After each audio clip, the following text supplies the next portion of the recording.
My grandfather died protecting a secret that wasn't meant for modern ears. 3 months later, I found his journal and learned that some legends never died because they were never legends at all. Before we begin, if you enjoy deep dives into the unknown and stories that'll keep you up at night, hit that subscribe button and turn on notifications. You won't want to miss what's coming. Now, let's get into it. The lawyer's office smelled like old paper and furniture polish. I sat across from a man whose name I'd already forgotten, watching him slide a leather-bound journal across the mahogany desk. Outside, Seattle rain hammered the windows. That particular October rain that feels less like weather and more like the city weeping. "Your grandfather left specific instructions," the lawyer said, adjusting his glasses. "This was to be given to you, and only you, upon his death. No other family members. He was very clear about that." I picked up the journal. The leather was worn smooth, the color of dried blood. My grandfather, Samuel Whitehorse, had died 3 months ago at 94. Heart attack, they said. Peaceful, in his sleep. But I'd seen him 2 weeks before he died. There was nothing peaceful about the way he'd gripped my wrist that day, his fingers like iron despite his age.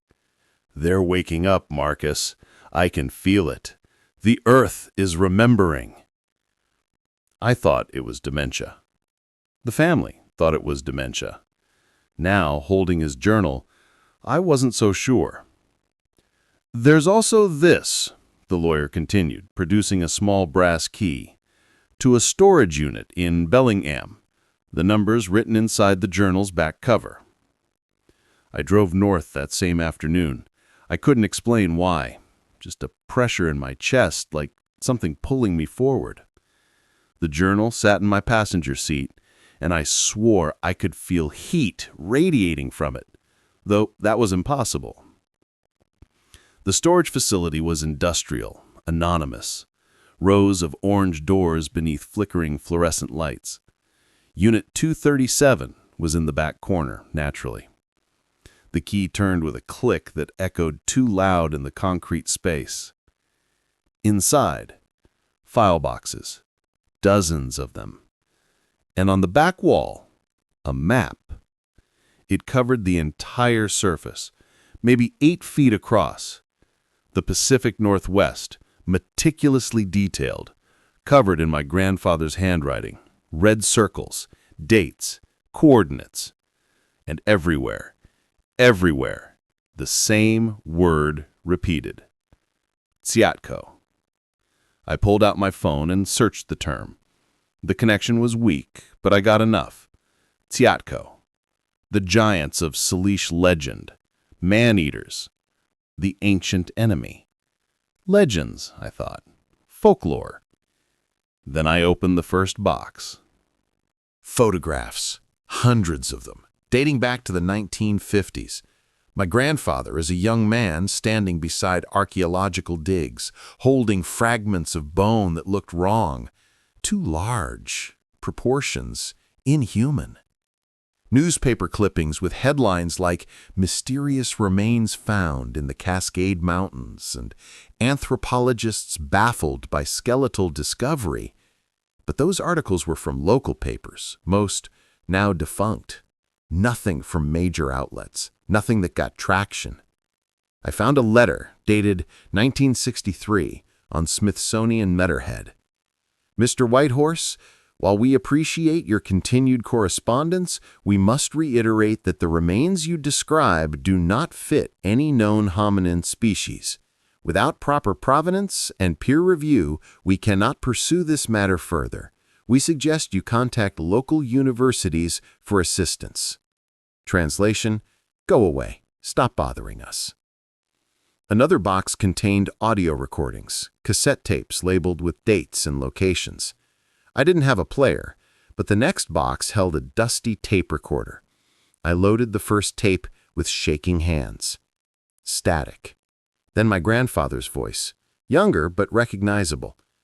"July 14th, 1967, Upper Skagit River Valley. speaking with Thomas Redhawk, age 78, of the Upper Skagit tribe. Another voice, older, speaking with the slow cadence of someone choosing words carefully. My grandfather's grandfather was there. The last war. They don't teach this anymore. The young ones don't want to hear it. But I'll tell you, the Tsiatko were real. 3 times the height of a man. They came down from the high country when game was scarce. They'd take our people, not just kill, take, back to their caves. What happened to them? My grandfather asked. We made alliance, 7 tribes together, drew them into the narrow valleys where their size worked against them. Took 30 years, hundreds of warriors died, but we pushed them back. The last ones, we sealed in the ice caves, up near the glaciers. We put stones over the entrances, sang the songs to keep them sleeping. Do you believe they're still there? A long pause. Then, I believe the ice is melting. The tape ended with a click that made me jump. I sat on the cold concrete floor of that storage unit for 2 hours, going through box after box, interview transcripts, geological surveys, and photographs, recent ones, dated within the last 5 years, of cave entrances high in the mountains, entrances that had been excavated from within. The ice was melting. The doors were opening. I should have walked away. Told myself it was an old man's obsession, a lifetime chasing shadows and folklore. But that pressure in my chest hadn't eased. If anything, it had gotten worse. The last entry in my grandfather's journal was dated 2 weeks before his death. The dreams are getting worse. I see them rising. I hear their hunger. Marcus, if you're reading this, you'll feel it too. It's in your blood, the memory, the knowing. Don't ignore it. Check the red circle on the map. Coordinates 48.8231 degrees north, 121.3842 degrees west. What I found there, I couldn't face it alone. I'm too old, but you're not. Someone has to know. Someone has to witness.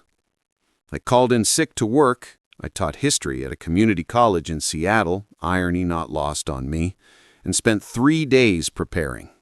Camping gear, climbing equipment, a satellite phone because cell coverage was non-existent up there, and, after much internal debate, a Ruger revolver my father had given me years ago. I'd never fired it, but it felt necessary in a way I couldn't articulate. The trailhead was 40 miles from the nearest town, down a logging road that hadn't been maintained in years. Late October meant early snow in the high country. I had maybe a week before the pass became impassable. The hike took 2 days. Dense forest gave way to rocky alpine terrain. The coordinates led to a valley I couldn't find on any map, one of those geographic anomalies, a fold in the landscape the GPS couldn't quite reconcile. I smelled it before I saw it. Death. Old death. The sweet rot smell of decay mixed with something else. Mineral, like ancient stone or metal left to rust for centuries. The cave entrance was massive, easily 20 feet high. Stones had been piled in front of it once. I could see the remains of that barrier, scattered now, pushed aside by something emerging from within. The ice that had once sealed it was mostly melted, leaving dark water running down the rock face like tears. My hands were shaking. Every instinct screamed at me to turn back. But I pulled out my flashlight, checked my gear, and stepped inside. The cave descended at a steep angle. The walls were smooth in places, too smooth. Worked stone, not natural formation. Carvings covered some sections, pictographs showing battles, figures of vastly different sizes. The small ones always in greater numbers, the large ones always winning. Until the final image, the giants sealed in caves, the entrances marked with symbols I didn't recognize. My breath clouded in the cold air. The temperature had dropped at least 20 degrees since the entrance. 50 feet down, 100. The tunnel twisted, doubled back on itself. I marked my path with glow sticks, leaving a trail of sickly green light behind me. Then the tunnel opened into a chamber. My flashlight beam couldn't find the far wall. The space was enormous, cathedral large, and it wasn't empty. Bones. Piled 20 feet high in some places, human bones, thousands of them, skulls staring with empty sockets, femurs stacked like cordwood. Some showed teeth marks, massive, crushing indentations that could only have been made by jaws far larger than any bear or predator I knew. I wanted to vomit, wanted to run, but I kept moving, keeping to the chamber's edge, documenting everything with my phone's camera. The bones were old, some ancient, clearly centuries or millennia, but others… I found a hiking boot, modern, maybe 10 years old. The foot was still inside it, partially mummified by the cave's cold, dry air. That's when I heard it. Breathing. Deep. Slow. Rhythmic. Coming from the back of the chamber. I should have run. Every cell in my body was screaming at me to turn around and climb back toward daylight, but I couldn't. That pull in my chest had become a roar, drowning out fear, drowning out reason. I moved deeper into the chamber, stepping carefully around the bone piles. The breathing grew louder. My flashlight beam trembled in my shaking hand. Then I saw it. The thing was enormous, 15 feet tall, maybe more, curled on its side in what might have been sleep. Its skin was gray-white, like something that had lived underground for generations. Thick plates of bone or cartilage covered its shoulders and spine. The hands were tipped with claws black as obsidian. But it was the face that froze me in place. Almost human, close enough to trigger recognition, far enough to trigger revulsion. The proportions were wrong, eyes too far apart, mouth too wide, jaw too massive, but intelligent, undeniably intelligent. It wasn't dead. Its chest rose and fell with those deep, slow breaths. Hibernation, some distant part of my brain supplied, like a bear, conserving energy, waiting. For what? For the ice to melt. My grandfather's words echoed. They're waking up. I took a step back. My boot crunched on something, a small bone, a child's finger maybe, and the sound seemed impossibly loud in the vast chamber. The breathing stopped. Silence, total and absolute. Then one eye opened.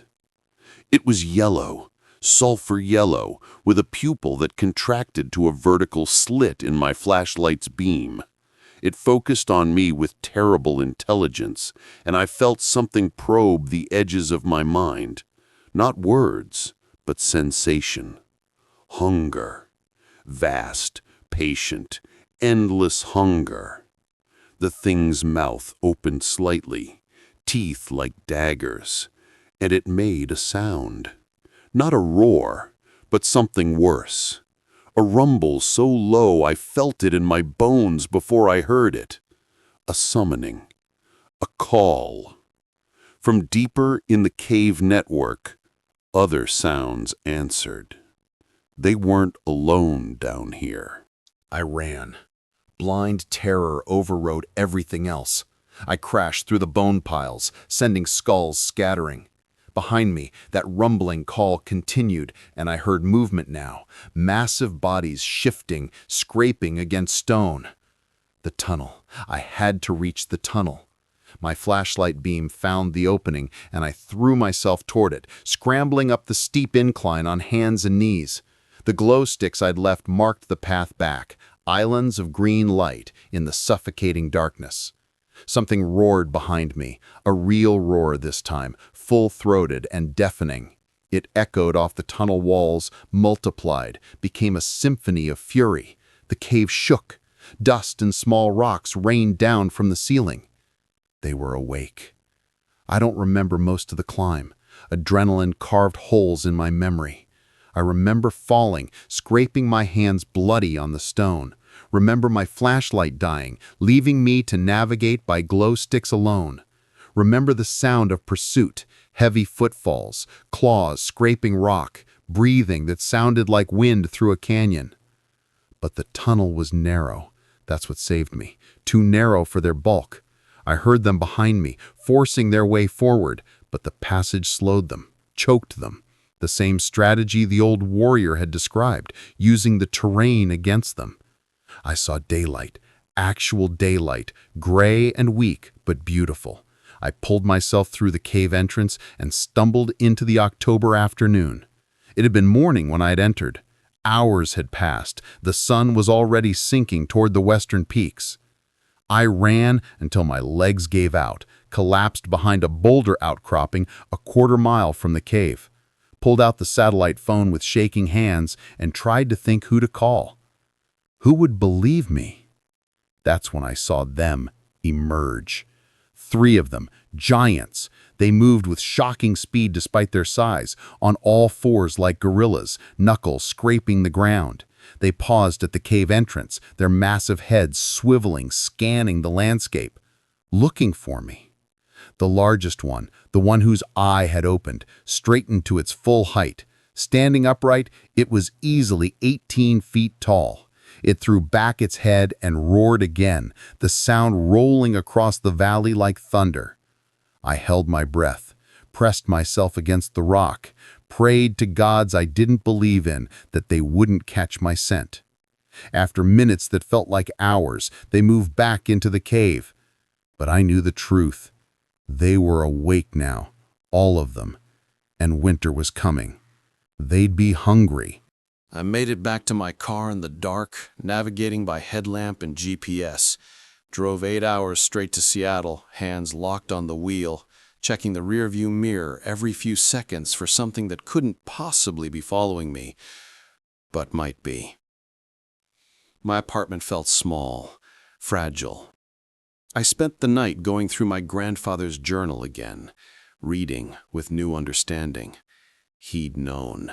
For decades, he'd been trying to warn people. The academic establishment had ignored him. The government had dismissed him. The tribes? They'd known all along, but their warnings had been labeled superstition. I found an entry from 2019. Climate change is accelerating the melt. The caves we sealed with ice are opening decades ahead of schedule. I've documented 17 sites across Washington and British Columbia. If even half contain what I found at Cascades Site 7, we don't have an army large enough. They bred in the dark, generations of them, waiting. Another entry, more recent. Spoke with Sarah Blackwater from the Lumi Nation.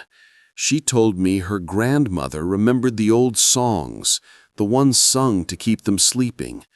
But the singers are dying. The young ones don't believe. The songs are being forgotten. What happens when the last singer dies? What happens when there's no one left to remember? I spent 3 days trying to decide what to do with this information. Called the Forest Service. They were polite but dismissive. Called the state police. They suggested I might need to speak with someone about stress management. Posted on hiking forums and was labeled a troll. The evidence I documented, photos, videos, looked fake in the harsh light of civilization. The bones could have been anything. The creatures in the shadows could have been bears, distorted by poor lighting and fear. That's what I told myself anyway, during the day. At night, I heard them. In my dreams, that rumbling call. The sound of hunger. A week after my expedition, I received a package.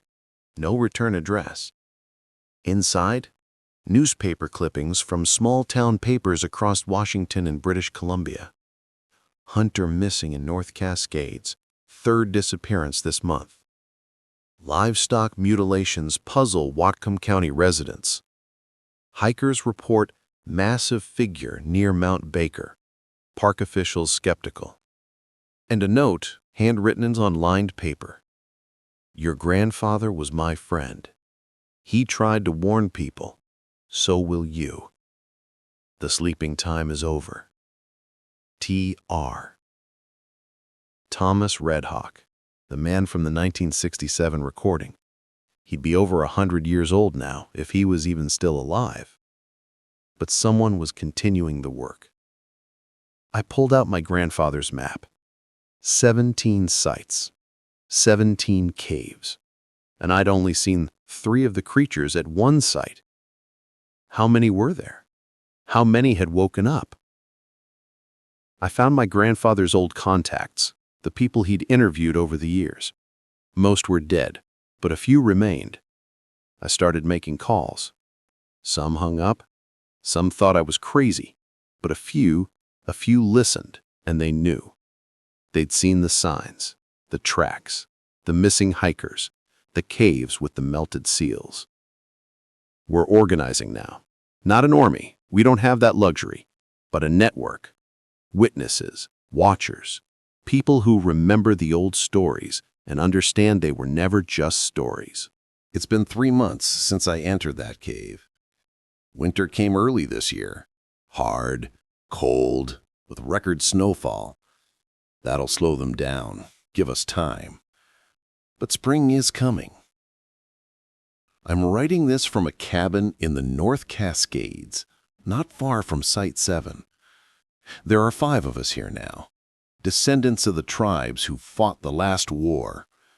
We've been learning the old songs, ones that were almost forgotten.